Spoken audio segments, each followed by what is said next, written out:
একদিন একজন গরিব লোক রাস্তায় 10টি টাকা পেল। তারপর সে ভাবতে লাগলো, এই 10 টাকায় কি কেনা যাবে। সারাদিন এই 10টি টাকার চিন্তায় সে সময় নষ্ট করে ফেলল। পরে সে 10টি টাকা ফেলে দিল। সে বলল, হে আল্লাহ, এই 10টি টাকার জন্য আমি আজ সকাল থেকে আপনাকে একবারও স্মরণ করিনি। সেই সব লোক আপনাকে কিভাবে স্মরণ করে যাদের লাখ টাকা আছে? আল্লাহ সুদ হারাম করে দিয়েছেন, আমরা ব্যাংক বানিয়েছি। আল্লাহ জীবনকে সীমিত করে দিয়েছেন, আমরা ঘড়ি বানিয়েছি। আমরা ডিভিডি ডিশ দিয়ে বেহায়ামি সর্বসাধারণের জন্য করে গেছি। আল্লাহ বলেন, কোরআনে তোমাদের সফলতা। আমরা অক্সফোর্ডের বইকে সফলতা বানিয়ে নিয়েছি। আল্লাহ মিথ্যা বলা নিষেধ করেছেন। আল্লাহ বৃদ্ধ বয়সে মা বাবার সেবা করতে বলেছেন, আর আমরা বৃদ্ধাশ্রম বানিয়ে ফেলেছি। আজ মুসলমান এই জন্য দুশ্চিন্তায় যে যাকে খুশি করার তাকেই তো রাগিয়ে ফেলেছি। দয়া করে সবাইকে ফরওয়ার্ড করুন, কারণ নেকিকারীর দাওয়াত নেকিকারীর সমান সব পাওয়া যায়। একটু ভাবুন, আজান যখন দেওয়া হয় তখন টিভির ভলিউম কমানো হয়, কিন্তু নজর টিভিতেই থাকে। আর মনে মনে বলি, আজান যেন তাড়াতাড়ি শেষ হয়। এটাই কি আজানের মর্ম?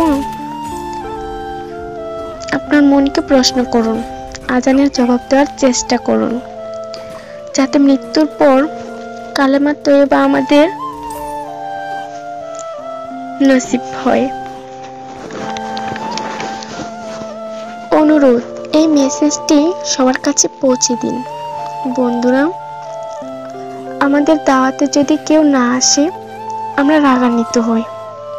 আল্লাহর পক্ষ থেকে আমাদের জন্য প্রতিদিন 5 বার দাওয়াত আসে, আর আমরা নামাজ পড়ি না। তাতে কি আল্লাহ আমাদের উপর রাগান্বিত হন না? এটি শুধু মেসেজ না, বাস্তবতা। দয়া করে নামাজ আদায় করুন এবং অন্যকে উৎসাহিত করুন। যিনি এই মেসেজ পড়েন তাদের উপর আল্লাহ আরো রহমত দিন, এবং যিনি এই মেসেজ ফরওয়ার্ড করেন তার ভালো ইচ্ছা আল্লাহ পূরণ করুন এবং হিদায়াত করুন। নামাজের চিন্তা করুন, ব্যালেন্সের না। আজান শুনে উঠুন রিংটুনের মতো। কোরআন মনোযোগ দিয়ে পড়ুন SMS পড়বার মতো। জীবন সবসময় থাকবে না নেটওয়ার্কের মতো।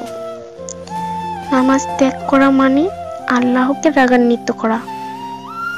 ফজর 6 মিনিট, জোহর 15 মিনিট, আসর 8 মিনিট, মাগরিব 15 মিনিট, মাগরিব 10 মিনিট, ঈশা 18 মিনিট, মোট 57 মিনিট। 80% লোক এই মেসেজ ফরওয়ার্ড করেন না। দয়া করে আপনি করুন। আল্লাহ সবার মঙ্গল করুন, আমিন। যদি মনে হয় কথাগুলো সত্যি, তাহলে অবশ্যই ভিডিওটি শেয়ার করবেন। একটি শেয়ারের কারণে একটি মানুষের জীবনও পাল্টে যেতে পারে। তাই আশা করি সবাই এই ভিডিওটি শেয়ার করবেন আর এই কথাগুলো মানার চেষ্টা করবেন, আমিন। আর একটি কথা সবার কাছেই, প্লিজ সবাই 5 ওয়াক্ত নামাজ পড়ুন।